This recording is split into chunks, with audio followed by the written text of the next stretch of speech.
Bonjour. Vous êtes bien sur le répondeur de Chant Queer. C'est la grosse merde en France, alors donnons-nous de la force, et les queers en mer de le Rassemblement national.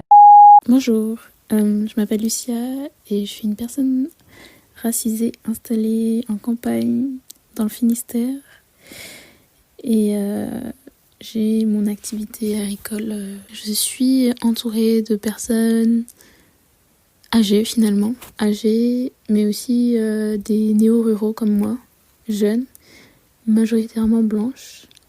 Je l'aime parce que c'est aussi un endroit où il y a beaucoup de solidarité, beaucoup d'entraide et malgré certaines opinions que je sais qui pourraient être divergentes, on est seul sans vraiment l'être vraiment.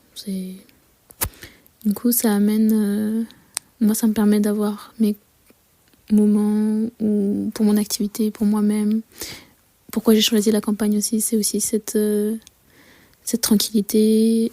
Mais en même temps, je sais que je peux faire confiance à mes voisins et aux personnes qui m'entourent, que je rencontre. Et ayant une activité agricole et commerçante, j'ai aussi l'opportunité de rencontrer plus de monde sur le territoire et de moins être isolée. Du coup, je fais beaucoup de rencontres d'anciens majoritairement, de gens qui sont là depuis longtemps et qui ont beaucoup à donner, qui ont beaucoup de cœur au final. Et on va dire que c'est ça qui me plaît vraiment dans cette ruralité. Je finis avec la première question sur ce qui me surprend dans cette ruralité-là. Au final, c'est vraiment ce côté solidarité qu'il y a, qu'on retrouve pas forcément en ville si on fait pas partie de communautés ou de collectifs. Il suffit d'avoir discuté un jour avec la personne et le jour suivant, tu peux aller lui demander un peu d'aide, quoi. En tout cas, pour moi, ça s'est passé comme ça. Et ce côté solidaire, elle me touche beaucoup. Et je sais que parfois j'ose pas le faire. Et c'est d'eux-mêmes qui viennent m'aider ou me soutenir. Donc voilà. La première question, c'était raconte-moi ta ruralité. Et c'était difficile pour moi de répondre à cette question. Je la regarde, cette question, cette phrase, je tourne autour. Je ne sais pas quoi dire parce que pour moi, la ruralité, ce n'est pas une chose que je peux raconter. En fait, c'est toute ma vie. Elle est dedans. Pour moi, ce qu'on appelle la ruralité, ça a toujours été la vie. Et puis ce qui était une chose un peu en dehors de la vie, c'était plutôt l'urbain, le citadin. Et les personnes avec ces codes et ce mode de vie urbain me paraissaient difficilement compréhensibles. J'ai grandi dans un petit village dans les Pyrénées et aujourd'hui je vis dans un autre petit village dans la Drôme. Et entre les deux, j'ai dû faire un passage par Marseille pour mes études et ça a été très douloureux. Je me sentais vraiment hors sol. Si je devais parler peut-être de la spécificité de ce territoire, c'est que il y a les avantages et les inconvénients des néo-ruraux. Et du coup, de personnes en fait qui ont vécu ailleurs qu'ici avant dans leur vie et du coup qui arrivent, qui s'y installent et ça crée de la diversité qui arrive avec de la nouveauté. Voilà, pour moi les inconvénients c'est aussi peut-être les inconvénients de la culture urbaine, parfois d'un manque de soins dans les relations parce que quand on a eu l'habitude de pouvoir être anonyme dans les grandes villes, on peut se permettre ça. J'ai l'impression que ce soin ici, en tout cas dans le milieu queer, féministe, il est quand même très présent ou en tout cas recherché, que c'est vraiment quelque chose qui est mis en conscience. Et j'aime aussi le fait que parfois, pas tout le temps, mais on essaye, en tout cas certaines d'entre nous, ce mode de vie côtoie des personnes qui sont moins familières du milieu queer et féministe, des personnes qui sont sur ce territoire rural depuis toujours, depuis peut-être des générations et qui sont d'une génération plus âgée peut-être aussi. En tout cas, c'est quelque chose que je vis moi dans mon hameau perché en haut de la colline. Et, et j'aime beaucoup ça parce que voilà, dans mon hameau, je me cache pas être une personne queer. Certaines personnes savent que je suis une personne trans, mais pour l'instant c'est pas quelque chose que j'ai souhaité dire à tous. Mais en tout cas c'est très visible que je suis une personne queer. Je me balade dans la rue avec des sweats arc-en-ciel ou avec du maquillage. Et je vois qu'il y a des personnes qui sont pas familières de ça et qui sont peut-être même avec une forme de LGBT-phobie, je ne sais pas exactement laquelle, mais qui n'est pas exprimée face à moi. Et en même temps, quand on a besoin de se rendre service, parce que dans un hameau de 10 habitants à l'année, et ben en fait il y a toujours des moments où on a besoin de se rendre service, et puis on a besoin aussi de se côtoyer, de se connaître. On peut pas se balader sans se croiser. Et moi j'ai vraiment envie de cultiver cette intelligence, de savoir créer un espace de rencontre agréable, euh, en sachant que il y a des sujets qu'on n'abordera pas, mais il y a des endroits où on peut se connecter l'une à l'autre. Moi, j'ai grandi en Bretagne, dans une ville moyenne de genre 25 000 habitants. Et je suis partie ensuite faire ma licence à Paris, dans une école d'art et de design. Et ensuite, je suis partie, en fait, je suis arrivée il y a 2 ans faire un master en design dans une petite ville de 5 000 habitants. Je suis venue principalement pour le master parce que ça m'intéressait beaucoup. Et surtout me dire, mais en fait, est-ce que j'avais pas trop aimé la vie à Paris, et le monde queer à Paris me faisait peur. J'étais hyper intimidée, je venais d'une ville où il n'y avait pas trop comment dire, la porte ouverte sur ces questionnements-là, sur ces sujets, sur ces luttes.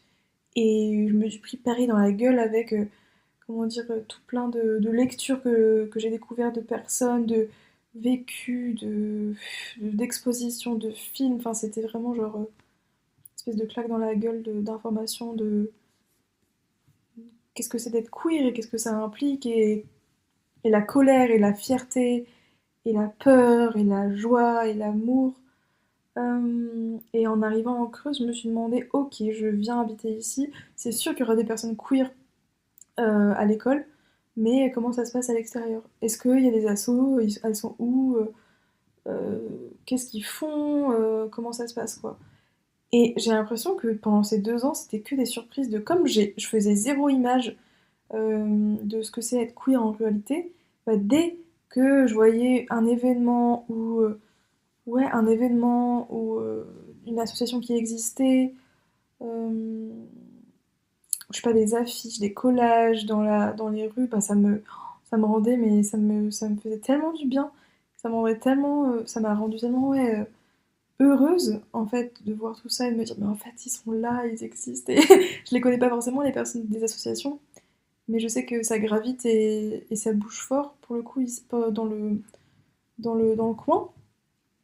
Euh, ouais, je pense à LGBTQIA+ Creuse qui organise des ciné-débats.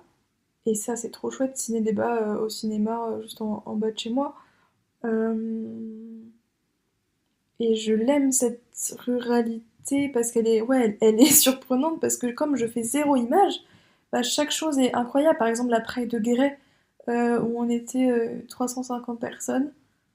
Tellement peu, une rue remplie, mais une rue remplie de joie et de... Enfin, je sais pas. Je me suis dit, ah, mais il y a d'autres façons de vivre ça ailleurs. Donc ça, c'est trop chouette. Ou par exemple, il y a pas longtemps, j'ai vu qu'il y a un collectif qui s'appelle Blasted à Limoges qui fait des shows de drague et des DJ sets de, je sais pas, minuit à 5 heures du mat. Enfin, c'est merveilleux. Moi, ça me donne envie de rester en fait, tous ces événements-là. C'est pas facile pour moi de laisser ce message parce que j'ai été enchanté par l'idée de ce répondeur chant queer, mais je sais pas trop quoi répondre à tes trois questions. Peut-être il y a quelques semaines ou mois, j'aurais pu répondre avec plus de fraîcheur et de légèreté. Mais là, c'est super difficile pour moi de te raconter des choses positives. Quand je vois qu'autour de nous, la moitié des gens votent pour des fachos. Quand j'entends que le fils métis des voisins se prend des insultes racistes en CE1. Que mon fils se fait moquer parce qu'il a les cheveux longs. Ça se passe aussi en ville, hein, c'est sûr, mais ici, quoi que tu fasses, tout le monde te voit, tout le monde te connaît. Alors heureusement, il y a plein de gens bien, hein. Nous, chez nous, on a la chance d'être dans un petit village avec une mairie tenue par des gens du cru, mais plutôt écolo, et clairement pas raciste. Autour de chez nous, il y a plein de choses qui bougent pour créer du lien social, faire parler d'écologie, de mobilité douce, de consommation locale, et tout un tas de trucs sympas qui plaisent bien à la bobo que je suis. Et il y a un peu de culture aussi, des spectacles, des concerts, des petits festivals. Et puis surtout, il y a de la nature, de la forêt, des ruisseaux, des champs, toutes ces choses-là qui ressourcent et qui nous jugent pas. Mais clairement, par chez nous, il n'y a aucune vie queer ou LGBT+. Soit parce qu'il n'y a personne, peut-être, soit peut-être parce que tout le monde se cache, à part un ou deux mecs dans la quarantaine ouvertement gays et qui bossent dans des commerces. Mais sinon, c'est un non-sujet. Moi, je suis entouré que de familles cis-hétéros avec des enfants. Alors moi, je vais en ville. Au début, je faisais 1 heure de route aller, 1 heure de route retour pour passer 2 heures, 2 heures et demie de soirée dans des associations queer en ville citadine. Et puis, j'ai participé à créer des événements dans une ville moins grosse, mais plus proche. Mais toujours à 20 minutes de route quand même. Alors, ma ruralité idéale, j'ai du mal à la rêver en ce moment. J'ai du mal à imaginer qu'on puisse réduire le nombre de fachos à quelque chose de si petit que ce soit ridicule ou anecdotique. J'ai du mal à voir comment faire s'épanouir des différences dans un monde où la norme est si écrasante. Mais en vrai, j'y crois quand même. Et je crois que je continuerai à lutter par ma simple présence, ici ou ailleurs, quoi qu'il en soit, mais c'est quand même pas facile. Alors merci encore, et puis force à vous tous. À bientôt, c'était Nina. Ciao. On va tout faire au vocal, et moi aussi j'ai décidé d'en faire un, en respectant mes propres règles. Moi j'aime ma ruralité parce que je la trouve militante et je la sais résistante à tout. Paradoxalement, même si la majorité des personnes dans mon coin ont voté vert ou place publique, il y a quand même une montée du RN, quoi. Ça nous atteint même nous, alors qu'on est les irréductibles gaulois et gauloises, et que c'était pas supposé nous arriver. Ma ruralité, elle me surprend parce que elle est pleine de solidarité, genre vraiment. Moi, j'ai découvert vraiment ce que c'était la solidarité ici. Et je peux pas m'empêcher de rajouter que, en tant que journaliste localière, je constate un repli sur soi quand même, malgré tout, des gens. Parce que, je sais pas, ils ont peur qu'on leur prenne quelque chose, leur identité, leur récit. Je l'explique par plein de choses, mais je vois quand même que malgré tout, malgré le fait que ce soit un territoire d'accueil, qui est tout le temps accueilli, en fait, je veux dire, c'est pas juste maintenant, les gens se replient sur eux-mêmes. Enfin, je sais pas trop, mais en tout cas, je vois que les réseaux sociaux sont aussi des sources de repli sur soi. À quel point les gens sont prêts à toujours rencontrer l'autre, en fait. Et j'ai pas envie que la ruralité dans laquelle je vis perde ça, parce que je trouve que c'est vraiment le plus important, c'est ce qui fait qu'on fait territoire, en fait. Ce qui me surprend, c'est le nombre d'assos. C'est le nombre de festivals, d'événements culturels, d'événements solidaires. C'est le nombre de personnes qui travaillent dans des assos payés à peine plus que le SMIC pour faire tenir tout un territoire. C'est les solutions qui ont toujours été trouvées pour parer aux problèmes. Et c'est c'est ce lien, en fait, qui est toujours une préoccupation. Voilà, moi c'est ça que j'aime ici. Le lien aux autres est toujours une préoccupation. Jusqu'à quand, on ne sait pas, mais ça a toujours été le cas. Ma ruralité, pourquoi je l'aime ? Alors, avant tout parce qu'elle est belle. Elle est hyper belle. Il y a des très très beaux talus, il y a de très beaux paysages. Voilà. Je suis vraiment amoureuse des talus. Chez moi, j'ai la chance d'être dans un endroit assez préservé. Pourquoi elle me surprend? Bah aussi parce que, en fait, comme on est vraiment pas très nombreux, on se connaît vite toutes et tous entre nous et en fait, on tombe tout le temps les uns sur les autres.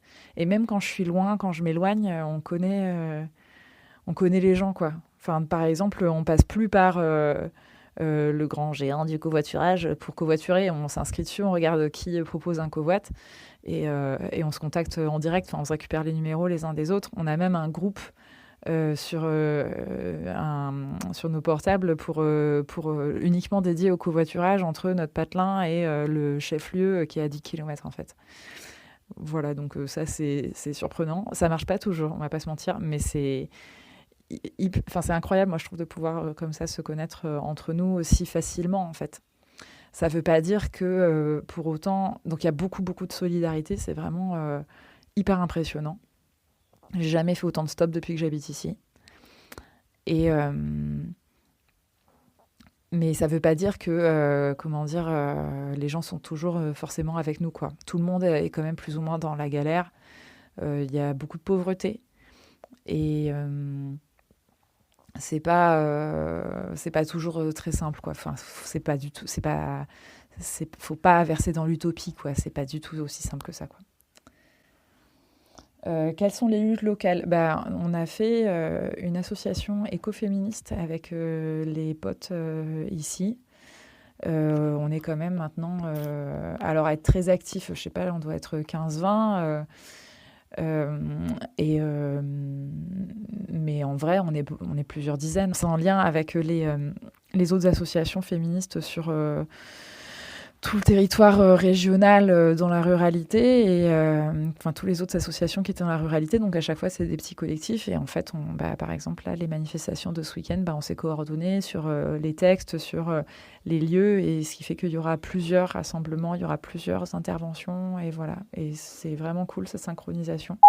J'ai mis un petit temps quand même à comprendre, à voir quel groupe faisait quoi ici. Et globalement, c'est des assos LGBTQIA+, et féministes.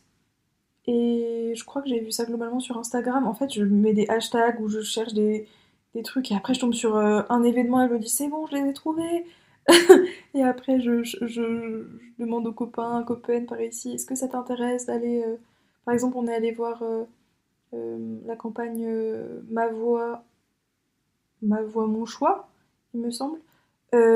Pour que le droit à l'avortement soit inscrit pour tous et toutes en Europe.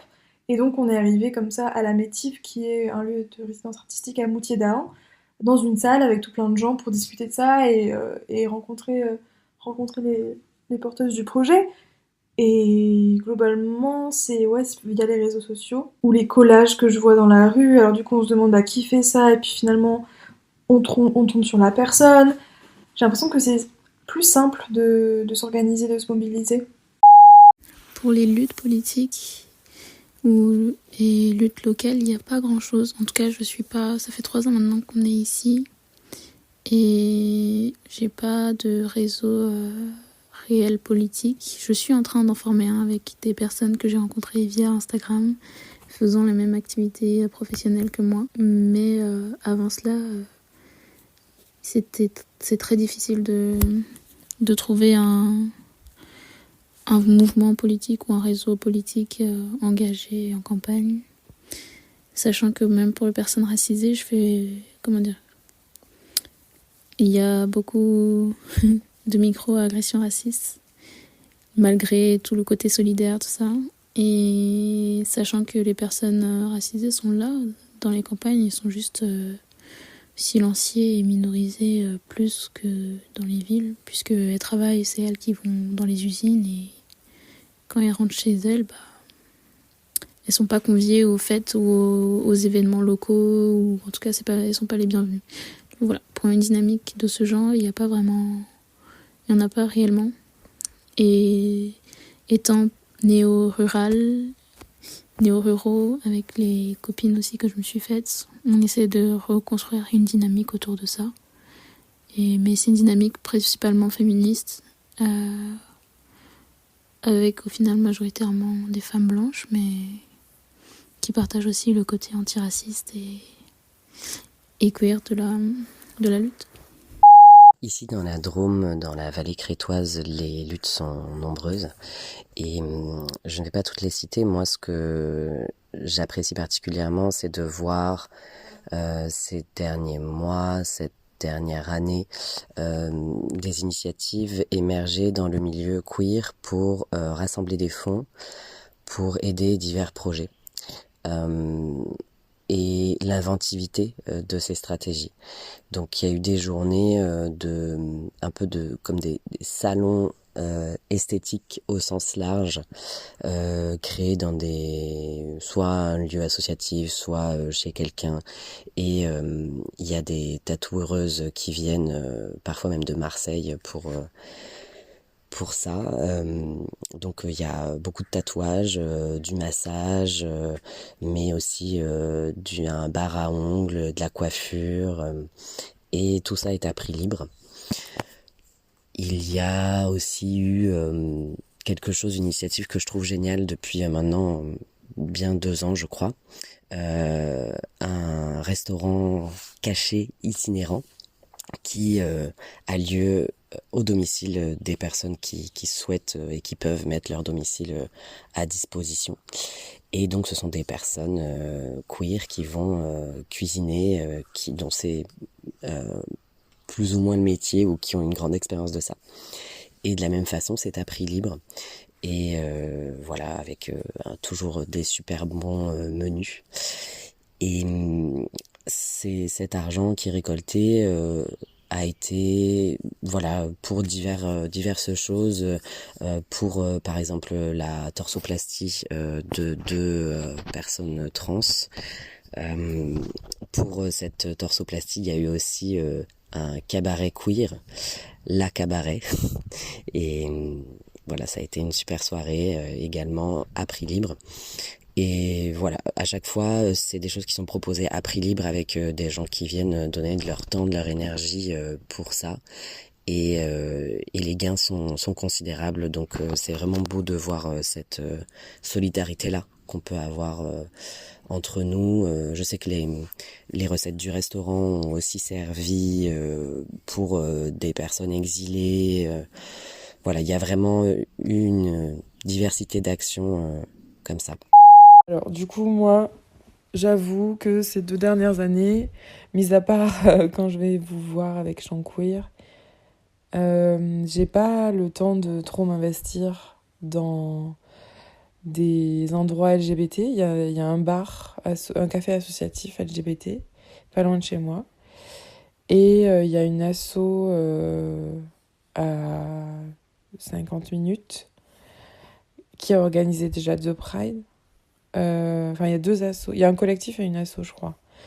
Donc bref, c'est super. Mais j'avoue que ces 2 dernières années, j'ai tellement travaillé que j'ai pas forcément le temps non plus de m'investir plus que ça. Côté féministe, il y a pas mal de trucs. Il y a les 8 mars qui sont assez importants.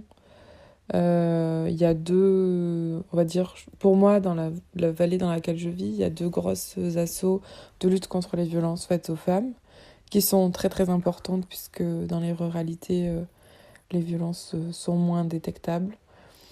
On est très écolo et je pense qu'il y a un gros effort à faire sur l'antiracisme.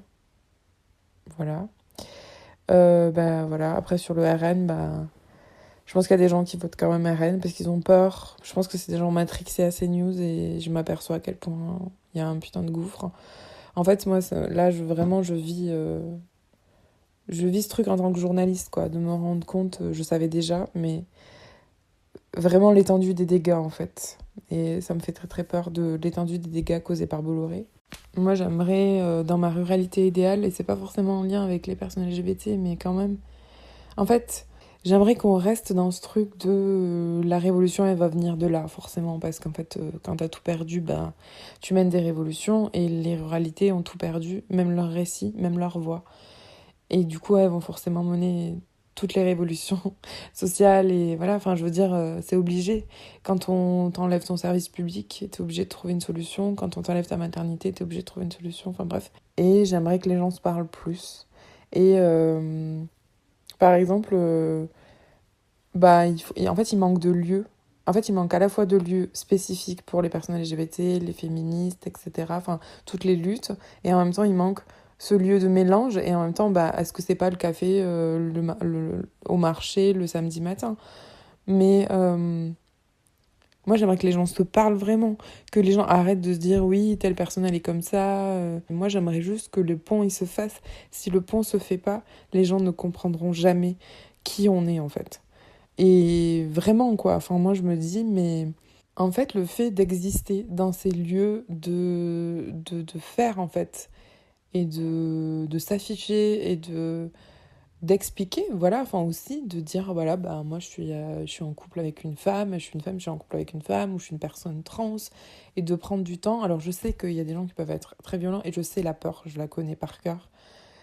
Mais en même temps, je suis sûre que il y a plein de gens qui sont pas dans une peur, mais dans une ignorance. Ils sont pas dans un rejet de l'autre, mais dans une ignorance qui est vraiment basique, en fait. Et que, voilà. Je parle pas des gens qui regardent ces news, je parle pas de la propagande, etc. Je parle juste des gens qui sont trop occupés pour regarder ces news, mais aussi trop occupés pour aller chercher l'information, et que peut-être un jour ça va leur tomber dessus parce que leur petit-fils, leur petite-fille, etc. Mais en tout cas, je veux dire, je pense que ces gens-là, à qui on a pris aussi leur récit, quoi. C'est pas des gens, en fait, ils sont trop, ils vont pas forcément chercher, en fait, l'information. Et eux, ils ont jamais vu de personnes trans, quoi, ou de personnes LGBT. Et, et voilà, moi j'aime à croire ça. Et ma ruralité idéale, mon utopie, comment améliorer ma vie?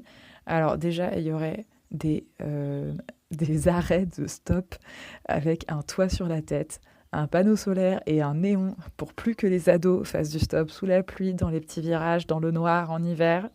Voilà. Et en vrai, franchement, ce serait pas très différent, sauf que on aurait des logements qui soient pas insalubres. On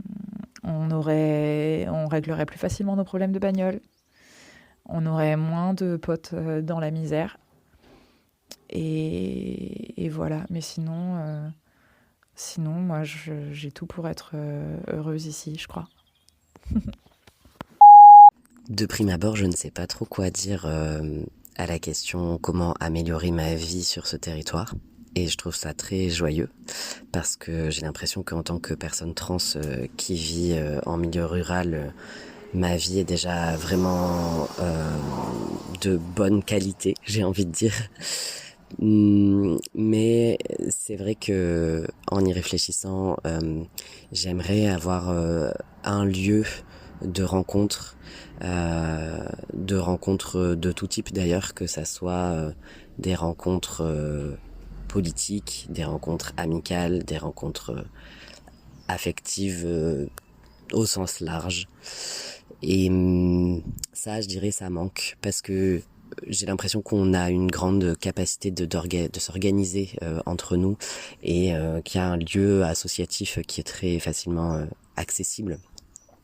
Mais si on avait un lieu rien qu'à nous, avec une identité queer forte, ça serait vraiment le pied. C'est marrant, parce que du coup, je retourne bientôt en Bretagne et je vais rencontrer du coup une nouvelle ruralité qui est celle où j'ai grandi, ou là où ma famille vient. Et du coup, j'ai hâte de découvrir tout ça et je pense que mon utopie pour là-bas, ce serait de rencontrer vite ces groupes de personnes queer et d'éther sur place et de créer des événements et de créer peut-être des festivals, peut-être aussi mélanger l'art et la lutte, euh, que ce soit joyeux. Je pense je sais pas pourquoi, mais je pense à la parade, la Seefrauen Parade à Hambourg. L'été dernier, j'étais en Allemagne, dans le nord de l'Allemagne, à Brême, et en fait à Hambourg, il y avait une parade en fait des navigatrices en fait dans le port de Hambourg. Et je crois que mon utopie c'est un peu des sortes d'événements comme ça, hyper féministes, d'éther, queer, de prendre la place et ouais, de prendre davantage de place. Donc je vois trop ça dans la rade de Brest en fait, ce serait incroyable. Espèce de parade féministe de navigatrices sur des bateaux. Ouais. Ou je sais pas, ou peut-être comment dire, un centre d'archives aussi. Ça m'intéresserait beaucoup. Je sais pas, je pense aux, aux femmes bretonnes gardiennes de phare. Est-ce qu'il y a eu des gardiennes de phare, comment dire, des femmes gardiennes de phare? Est-ce que il y a eu des couples lesbiens bigouden? Et c'est sûr, c'est sûr qu'elles existent. Euh, des couples avec trois parents.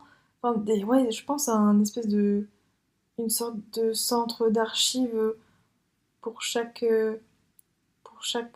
région, mais LGBT quoi. Ça, ce serait fou. Comme ça, tu arrives dans une ville et tu rencontres aussi l'histoire de ta ville, de ta commune, de ton lieu-dit par les archives et par les archives LGBT. Parce que des fois, on arrive et on se dit, mais est-ce que c'est vraiment ma place? Et en fait, quand tu vois que, bah oui, en fait, il y avait un couple de femmes bigouden dans les années 50 qui étaient très bien et qui ont vécu leur meilleure vie sur, je sais pas, sur leur île, là, oh, ça serait fou.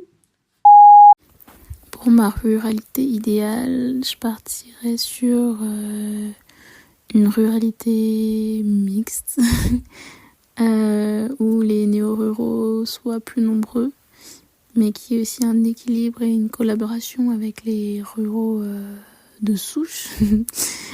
Et surtout que les personnes non blanches soient reconnues et ne soient pas invisibilisées, qu'elles soient intégrées parce qu'en fait elles font partie de la vie, elles sont acteurs du territoire, elles travaillent sur le territoire, mais c'est juste qu'on les voit pas, elles subissent du racisme tous les jours. Je dis ça en tant que témoin de ces faits-là et on a besoin d'avoir une ruralité antiraciste réelle, vraiment. Fin des nouveaux messages. Merci à tous. Les ruralités queer sont révolutionnaires. À très vite.